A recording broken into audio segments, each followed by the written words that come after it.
Topic.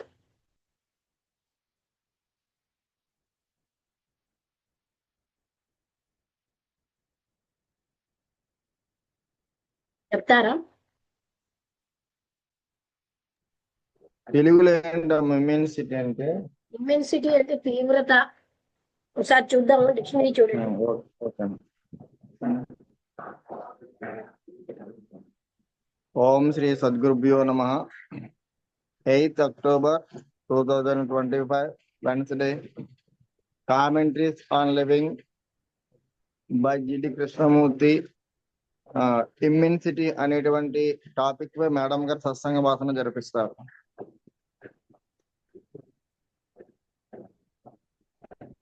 చూస్తున్నాను meaning. Immensity అంటే extremely large size, పెద్దది, అంటే పెద్ద మొత్తంలో అని అని అంటే ఎక్కువగా అనే మీనింగ్ కూడా ఉంది. ఇమ్మెన్సిటీ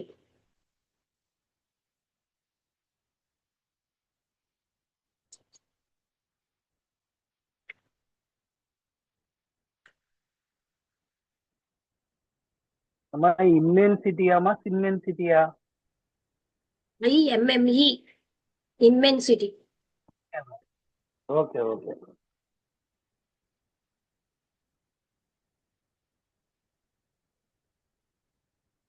తెలుగులో ఏముంది?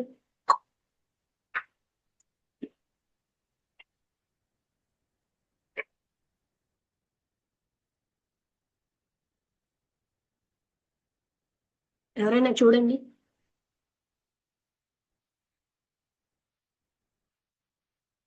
ఇమ్మెన్సిటీ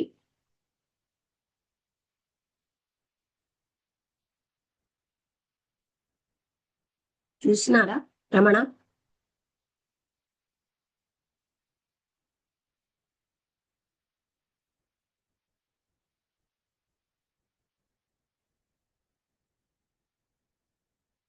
చూసారా ఎవరైనా?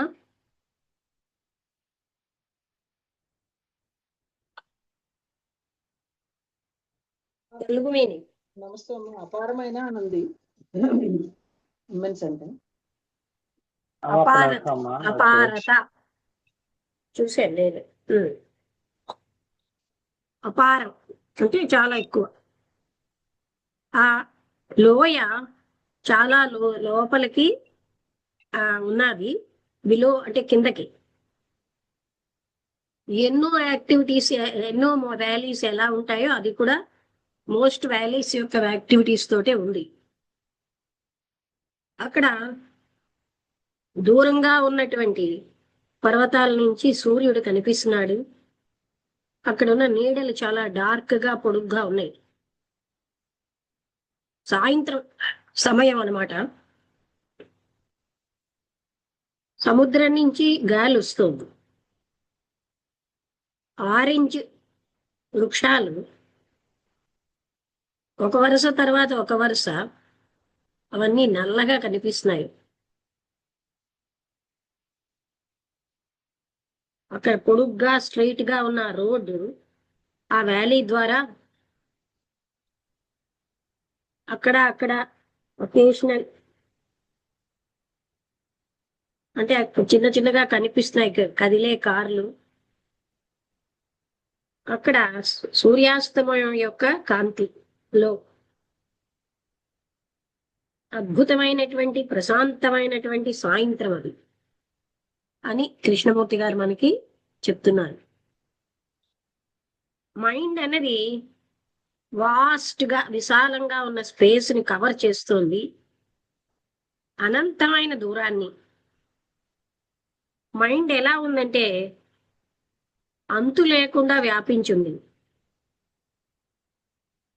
వెనకాల ఆవల, మనస్సుకు ఆవల, మనస్సుకు వెనకాల ఒకటి ఉంది.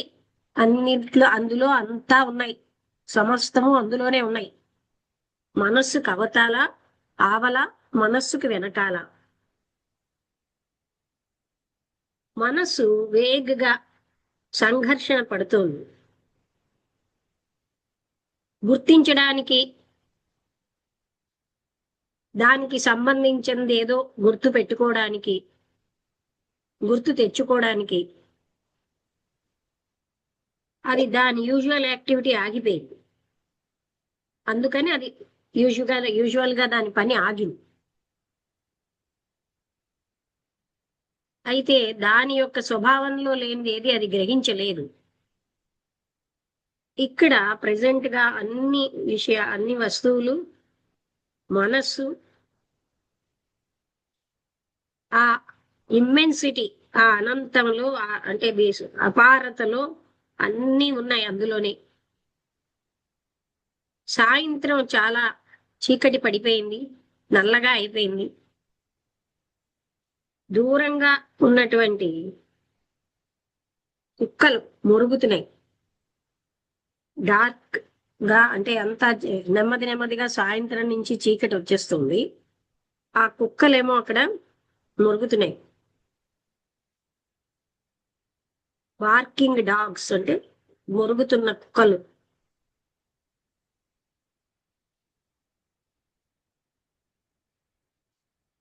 అయితే ఇట్ కెనాట్, ఈ మనస్సు అన్నది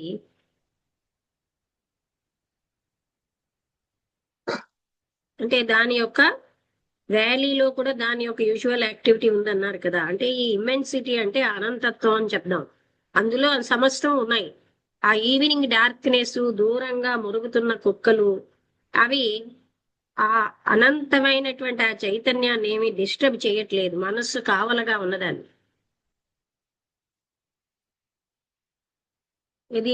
ఏది కూడా ఆలోచించలేదు దాన్ని. అది ఎవరు ఆలోచనతో పట్టుకోలేము. టోటల్లీ డిఫరెంట్ ఫ్రమ్ అంటే వాట్ ఈజ్ ఇట్ దెన్? అయితే అది ఏమిటది? మనస్సు చేత అది అనుభవించబడటం లేదు,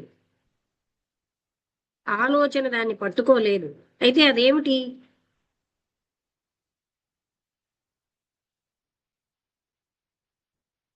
మనస్సు ప్రొజెక్షన్స్ కంటే, మనస్సు ఏవైతే ఊహిస్తుందో, ప్రొజెక్ట్ చేస్తుందో దానికి ఆవల ఉంది అదంతా.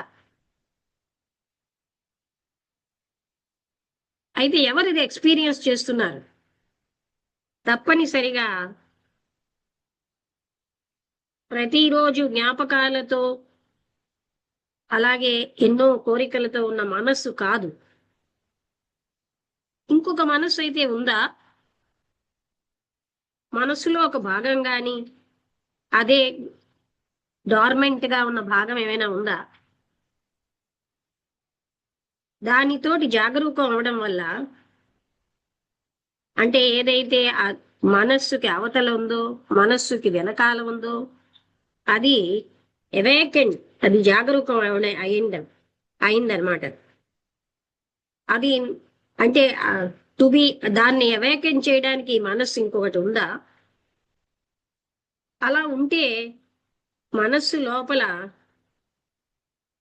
ఆలోచనకి, సమయానికి అతీతమైంది ఉండాలి. అయినప్పటికీ ఇది జరగదు. ఎందుకంటే ఇది ఊహాత్మకమైన ఆలోచన కాదు. అంటే మనసు చేసేది ఎప్పుడు ఊహతోనే. అది కనిపెట్టిన ఎన్నో, మనస్సు కనిపెట్టినవి ఎన్నో, అంటే అదే దాంట్లోనే ఉంటుంది. కానీ మనస్సు అలా ఉంటే అది ఊహించినవి, కనిపెట్టిన వాటిలోనే ఉంటుంది. కానీ ఈ అపారత అన్నది మనస్సు యొక్క ప్రాసెస్ లోంచి ఉద్భవించలేదు. అయితే దాన్ని అవేర్తో తెలుసుకుంటోంది, ఎరుకతో. ఏమిటది ఎరుకతో ఉంది?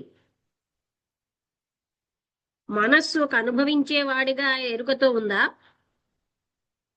లేకపోతే ఆ అపారత్వం ఎరుకతో ఉంటుందా? ఎందుకంటే అక్కడ అనుభవమే లేదు కదా, అనుభవించేవాడు లేదు. ఇది జరుగుతున్నప్పుడు, ఆ మౌంటైన్స్ వరకు వచ్చినప్పుడు మనస్సు యొక్క ఎరుక వేరే రకమైంది, సంపూర్ణంగా వేరైనది. అది దాని యొక్క డిగ్రీలో గాని, ఏ రకంలో గాని అది సంపూర్ణంగా మనస్సు యొక్క ఎరుక వేరైంది. ఎందుకంటే అనంతంగా కొలవలేని దాన్ని అది ఎరుకలో ఉండలేదు. మనస్సు పనిచేయట్లేదు, ఎలర్ట్ గా ప్యాసివ్ గా ఉంది.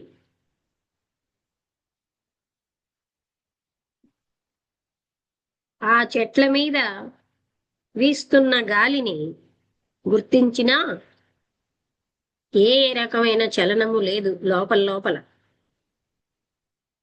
అక్కడ అబ్జర్వర్ లేడు, ఈ అబ్జర్వ్ చేసేదాన్ని కొలిచేవాడు లేడు. అదొక్కటే ఉంది, అది ఎరుకతో ఉంటుంది, కొలత లేనంత ఎరుకతో ఉంటుంది. దానికి ఆది లేదు, ఒక పదంతో చెప్పలేం. మనస్సు అవేర్నెస్ తో ఉంది, కానీ ఆ అనుభవాన్ని అది పట్టుకోలేకపోతుంది. ఆ పదం తోటి అది చెప్పలేకపోతుంది. సమయాతీతమైనది, అనంతమైన దాన్ని మనస్సు పట్టుకోలేకపోతుంది. ఇంతేనండి వాళ్ళ టాపిక్. అంటే ఇక్కడ ఇది చాలా ముఖ్యమైన టాపిక్. చిన్న టాపిక్ అని చెప్పాను కదా, చిన్నదే గాని ఎంతో ముఖ్యమైనది. ఎందుకంటే ఆ అపారత్వం, అనంతత్వాన్ని మనస్సు అక్కడికి వెళ్ళదు. మనస్సు కావలున్నప్పుడే మనస్సుకి వెనకాల అది సంభవం. మనస్సుతో దాన్ని అయితే అతను ఎంత బాగా చెప్పారు, ఎవరిది ఎరుకతో ఉన్నారంటే మనస్సు కాదు. ఎందుకంటే అది మనస్సు రీచ్ లో లేదు. ఆ ఎరుకలో ఒక అవేర్నెస్ ఉంది, అక్కడ చూసేవాడు చూడబడేది లేవు. అర్థమైందా మీకు? అంటే ఆ అనంతత్వ అనుభూతిలో చూసేవాడు లేడు, మనస్సుకు అతీతమైనది. మనస్సు అన్ని అంటే అన్ని తెలుస్తాయి గాని మనస్సు నిశ్చలంగా ఉంటుంది. మనస్సుతో తెలిసేది కాదు. అది ఆయన చాలా క్లియర్ గా, అంటే ఎప్పుడైతే మనకి ఆ పరబ్రహ్మ స్థితి అనే మనం అంటామో సత్యస్థితి, అది అలా ఉంటుందన్నమాట. అపారత అంటే ఇమ్మెన్సిటీ, అంటే అనంతమైనది, అపారమైనది. దాని ఎరుక చూసేవాడెవడు? మనస్సు కాదు. అక్కడ మనస్సు కంటే ఆ ఎరుకలో, ఆ అపారతలోనే ఒక ఎరుక. అక్కడ చూసేవాడు చూడబడేవది లేదు. అర్థమైన ఈ మెయిన్ పాయింట్ నారాయణ గారు చెప్పండి.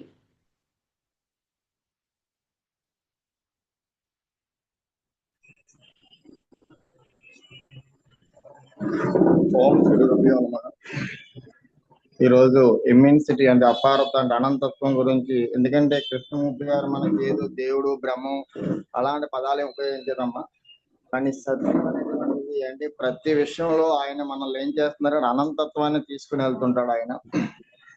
ఇక్కడ ఫస్ట్ ముందుగానే ప్రకృతిని వర్ణిస్తారు. ఎందుకంటే మనం ప్రకృతి ఇప్పుడు సహసిద్ధంగా ఉంటుంది, మనం అసహజంగా ఉంటాం. అందుకే ఆయన ప్రకృతిని చాలా క్లారిటీగా ఉన్నట్టుగా వర్ణిస్తారు.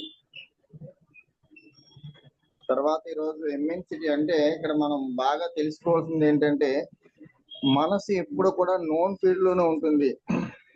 అంటే మనకి ఇంకోటి ఏంటంటే, మనం ఇక్కడ కూడా భగవంతుడిని కూడా మనం ఏం చేస్తున్నామంటే ఆ సత్యాన్ని లేదా భగవంతుడిని మనం మనసుతోనే కొలవడానికి, మనసుతోనే పట్టుకోవడానికి మనం అనేక ప్రయత్నాలు చేస్తున్నాం, అనేకమైనటువంటి సాధనలు చేస్తున్నాం. అంటే ఇక్కడ మనకి అంటే ఈ టాపిక్ నుంచి మనం బాగా గ్రహించవలసింది ఏంటంటే, మనస్సుతో మనం ఏ సత్యం అయితే ఉంది, ఎందుకంటే సత్యం అనేది భూత భవిష్యత్తు వర్తమాన కాలాలకి అతీతంగా ఉండేది ఉంటుంది. అన్నిటికీ ఆధారభూతమైనటువంటి ఆ సత్యాన్ని మనం, ఆ అనంతత్వాన్ని మనం మనసుతో పట్టుకోలేమనేటువంటి సంగతి మనకి క్లియర్ గా చెప్పారమ్మా. అది ఎందుకంటే అది మనకి మనస్కి, ఇంద్రియాలకి అతీతంగా ఉన్నటువంటిది. అయితే అక్కడ ఒక ఎరుక అని చెప్పారు. అక్కడ ఏంటి, ఇక్కడ మనస్సు కాదు, అది కంప్లీట్ ఎరుకుతో ఉంది. మనకి కృష్ణమూర్తి గారి ఫిలాసఫీలో ఫస్ట్ ఏమంటాడు, యు ఆర్ ది వరల్డ్ అంటాడు, నువ్వే ప్రపంచం. తర్వాత రెండోది అబ్జర్వ్డ్ ఈజ్ అబ్జర్వ్డ్, అంటే చూసేది చూడబడేది, అంటే చూసే వస్తువు ఒక్కటైపోతుంది అనమాట. అక్కడ ఉన్నది అప్పుడు ఏంటవుతుందంటే, మన ఏకమేమో అద్వితీయం ఉన్నది ఒక్కటే అన్నటువంటి సత్యం అక్కడ అవగతం అవుతుంది. అంటే రెండో వస్తువు లేదు. అంటే అలా అది ఎరుకుతూ ఉందని చెప్పి మనకు చెప్తున్నారు తప్ప మనస్సు అనేది దాన్ని పట్టుకోలేదు. అందుకే మనస్సు పట్టుకోబడేది కాదు అది అని చెప్పి ఇక్కడ మనకి క్లియర్ గా అర్థమైందమ్మా. అంటే దీని నుంచి మనం తెలుసుకోవాల్సింది ఏంటంటే, ఎప్పుడైతే మనకి మనస్సు నిలకడగా ఉంటుందో అప్పుడు మాత్రం అవగాహన వస్తుంది.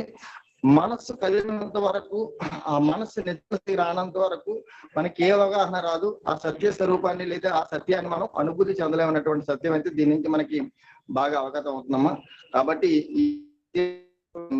అదంతా కూడా మనసుకి అతీతంగా ఉంటుంది తప్ప మనసుకి లోబడేది కాదు అని చెప్పి మనకి క్లియర్ కృష్ణమూర్తి గారు చెప్తున్నారు. కాబట్టి ఇలాంటి అంటే సత్యం నుంచి మనం బాగా తెలుసుకోవాల్సింది ఏంటంటే అదే మన భగవంతుడు, అదే సాధన, దైవం, అదే సత్యం. అదే దైవం, అదే సత్యం. కాబట్టి ఇలాంటి గొప్ప గొప్ప విషయాలని మేడం గారు కృష్ణమూర్తి తత్వం ద్వారా మనకి వివరించడం వల్ల మనలో ఉన్నటువంటి చాలా కండిషన్స్ అన్ని పోయాయి. ఇంకా మనకి బాగా కండిషన్స్ మనకు పోతే ఆటోమేటికల్ గా ఆ సత్యం ఏంటో మనకు అర్థమవుతుంది. ఎందుకంటే ఒక 15 years దగ్గర ఇప్పుడు మనం చూసుకుంటే అప్పుడు ఏంటంటే రకరకాల ఆలోచనలు ఏంటి అర్థమైంది. ఇప్పుడు ఏంటవుతుంది, ప్రతి క్షణం ఏంటంటే మన సాధన అంతా కూడా చాయిస్లెస్ అవేర్నెస్. ప్రతి క్షణం మనలో ఏం జరుగుతుందో మన లోపల మనం చూసుకుంటే ఆ అనుభూతి ఏంటంటే ఇప్పుడు క్లియర్ గా అర్థమవుతుంది. అంటే ప్రతి పని ఒక ఆటగా అయిపోతుంది. కాబట్టి ఇలాంటి తత్వాన్ని ఎప్పుడైతే మనం జీర్ణించుకున్నామో డెఫినెట్ గా మనం ముందుకెళ్ళేటువంటి ఆ సత్య స్వరూపాన్ని ఈ జనంలోనే పొందేటువంటి గొప్ప అవకాశం వస్తుంది. ఇలాంటి గొప్ప సత్సంగం మేడం గారు నమస్కారాలు. గురువం తత్సత్. బాగుంది. అయితే విచిత్రమైన విషయం ఏంటంటే మనస్సుతో ఊహించిన భగవంతుళ్ళని మనం పూజిస్తున్నాం. మనస్సు ఊహించుతోంది బాబా గారు ఇలా ఉంటారు, రాముడు ఇలా ఉంటాడు. ఇదంతా మనస్సుతో పట్టుకోబడని దాన్ని మనస్సుతో మనం చిత్రీకరించుకుని మనం పూజిస్తున్నాం. అంటే అందుకే మ్యాన్ మేడ్ గాడ్స్ అంటారు. భగవంతుడుని మనిషి తయారు చేసాడు, ఈ రూపంలో ఉంటాడు, ఇలా ఉంటాడు, అలా ఉంటాడని. అసలైన భగవంతుడు మనస్సుకు అందడు. అర్థమైందా ఈ పాయింట్? ఎంతమందికి అర్థం కాలే? భగవంతుడు మనస్సుకు అందడు, కానీ మనం మనస్సు ఊహిస్తోంది, కొన్ని రూపాలు పెట్టేసింది, ఆ రూపాలే భగవంతుడు అంటోంది. అంటే దీన్ని బట్టి మనకు అవగాహన అవ్వాల్సింది ఏంటంటే మనస్సుతో పట్టుకోబడేదేది భగవతత్వం కాదు. ఒప్పుకుంటారా లేదా? ఒప్పుకుంటామమ్మా. అది ఎందుకంటే పేరు కూడా లేనిది అంటే ఇంకా రూపం కూడా లేదు కదమ్మా. రూపం లేదు, పేరు లేదు, పరిమితం కాదు. అందుకని ఈ భగవంతుళ్ళన్నీ మనస్సు ఊహించినవే. మనస్సుతో మనం ఊహించిన భగవంతుళ్ళనే మనం భగవంతుడు అని అంటే ఇది కొంచెం జ్ఞానం వస్తున్న కొద్దీ మనుషులకి అర్థమైపోతుంది. మనం ఊహించాం కృష్ణుడు ఇలా ఉంటాడు, రాముడు ఇలా ఉంటాడు, బాబా గారు ఇలా ఉంటారు, ఫలానా వాళ్ళు అలా ఉంటారని. కానీ అసలు ఆ మనస్సుతో ఊహించినది ఏది భగవంతుడు కాదు. అవునా కాదా నారాయణ గారు? విన్నారా? వినబడిందా? మనస్సు ఊహాత్మకంగా కొన్ని లక్షణాలు చెప్తుంది. ఏదైతే మనస్సుతో పట్టుకోబడిందో అది భగవతత్వం కాదు. కానీ మనుషులకి అలా మనసు కావలి వెళ్ళడం కష్టమని ఏదో ఊహించుకుంటున్నారు. కానీ భగవంతుడు దీనికి మనస్సుకు అతీతంగా ఉన్నాడు. మనస్సుతో పట్టుకోబడ్డు. ఆయన యొక్క డిస్క్రిప్షన్ లో మనస్సుకు అగోచరుడు. మనస్సుతో ఆయన పట్టుకోబడడు. మనస్సుతో పట్టుకోబడేది ఏది భగవతత్వం కాదు. ఎందుకంటే అది మనస్సుకు అగోచరం. మనస్సుకు గోచరం అయిందంటే అది భగవతత్వం కాదు. అంతేనా? కష్టంగా ఉందా ఈ మాట? మనం ఫైనల్ సత్యంలోకి వెళ్తే అది అలాగే ఉంటుంది కదండి. లేదమ్మా, కరెక్టేనమ్మా. అలా అంటే ఇప్పుడు పేరు లేదు, అనంత తత్వం లేదు అంటే విగ్రహంలో ఉన్నటువంటి దైవం కాదని చాలా మంది చెప్తూనే ఉన్నా అర్థం కాని విషయాలన్నీ ఇప్పుడు అంటే వింటూ ఉంటుంటే అది సత్యమా కాదా అనేది బోధపడుతుందమ్మా. లోపల సరిగ్గా అర్థం చేసుకోగల స్థితి కలిగితే నెమ్మదిగా అది బోధపడుతుంది. అంటే బురదలో, ఇసుకలో అంతటా ఉన్నాడు ఆయన. అలా అన్ని చోట్ల ఉన్నాడు. ఒక దగ్గర ఒక్క మందిరంలోనే లేడు. మందిరంలో ఏ దైవం ఉందో అది అంతటా ఉంది. చిన్న పరమాణువులో కూడా ఉంది.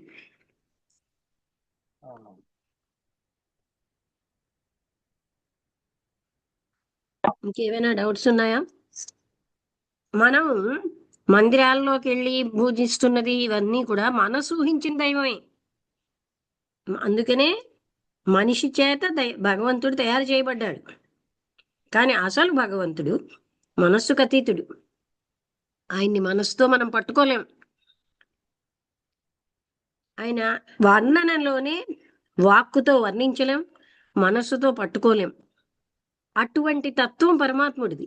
ఆ పరమాత్ముడు లేక భగవంతుణ్ణి అదేంటండి మనం ఇవన్నీ భగవంతుడు అంటున్నాం అంటే మనం ఆపాదిస్తున్నాం. ఆ లక్షణాలు ఆపాదించి ఆ లక్షణాలను మేము ఎంఏ లిటరేచర్ చేసినప్పుడు ఒక ఆయన అన్ని మంచి లక్షణాలు ఆపాదించి ఒక స్త్రీని వర్ణించాడు. ఆ స్త్రీకి అసలు బతికి లేదు. ఆ స్త్రీ ఎప్పుడు బతికి కాదు, ఊహలో ఉన్నది ఆవిడ. తన ఊహలో తను అనుకున్న మంచి లక్షణాలన్నీ పెట్టి ఆ స్త్రీని వర్ణించాడు. అలాగ మనం ఏం చేస్తున్నాం? మంచి లక్షణాలన్నీ పెట్టి భగవంతుణ్ణి మనస్సు తయారు చేస్తుంది. లేని దాన్ని క్రియేట్ చేశారు. దేని దానికి? లేని ఏదైతే ఉందో దాన్ని క్రియేట్ చేశారు ఆయన ఊహలో అంటున్నానమ్మా. ఏదైతే ఉందో అంటారేంటి? క్రియేట్ చేశారు. అదే కాదమ్మా, ఇప్పుడు చెప్పారు కదా లేని స్త్రీని ఊహించుకొని క్రియేట్ చేశారు ఆయన అంటున్నాను. అదే అంత ఊహాత్మకంగా డన్ అని ఒక పోయేటు సమస్త మంచి గుణాలు పెట్టి ఒక స్త్రీని ఎంత సౌందర్యవతి, ఎంత సద్గుణాలు ఉన్నాయి అంటూ ఆయన వర్ణించాడు. ఆ స్త్రీకి అస్తిత్వం లేదు, తన ఊహలో ఉంది. అలాగే ఈ భగవంతుడిని మన ఊహల్లో ఉన్న భగవంతుడే. అసలు భగవంతుడు అంతటా వ్యాపించి ఉన్నాడు, ఒక విగ్రహానికి పరిమితం కాదు. అంతటా, ఎందుకంటే ఈ వాస్యం ఇదం సర్వం అని ఉపనిషత్తులు చెప్తున్నాయి. సర్వం కల్విదం బ్రహ్మ, ఇదంతా బ్రహ్మ పదార్థమే కదా, అది లేనిది లేదు. అందుకని మనకి జ్ఞానం వస్తున్న కొద్దీ మనం ఊహించుకున్న భగవంతుడినే మనం పూజిస్తున్నాం అన్న విషయం మనకు తెలుస్తుంది.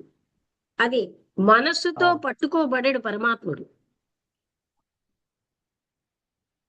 పట్టుకుంటే అది పరమాత్మ తత్వం కాదు. ఈ విషయం అందరూ కూడా జాగ్రత్తగా ఆలోచించండి, మననం చేయండి. ఇది సత్యం.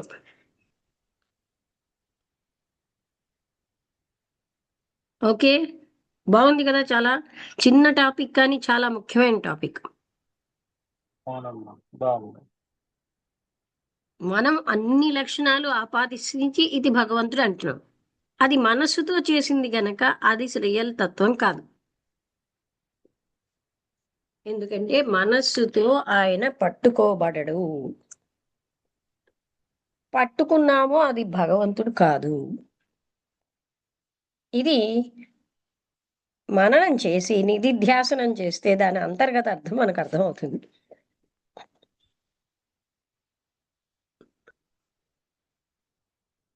ఇంకేమైనా డౌట్స్ అడుగుతారా?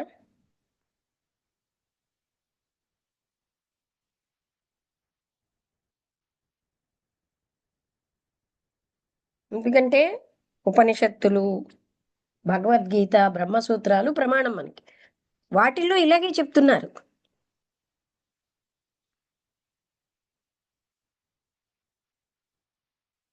మనం వాటిని ప్రమాణం వదిలేసి ఎవరో చెప్పిన దాన్ని ప్రమాణంగా తీసుకుంటున్నాం కదా.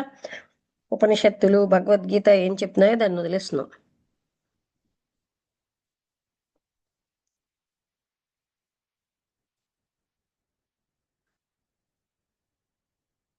వేదం ఉపనిషత్తులు వేదంలో భాగమే. అందుకని వేదం అన్ని వేరేగా లేదు. అర్థమైందంటే క్లోజ్ చేసేద్దాం. చిన్న టాపిక్ అని చెప్పాను కదా. అందరికీ నమస్కారం. క్లోజ్ చేస్తున్నాను.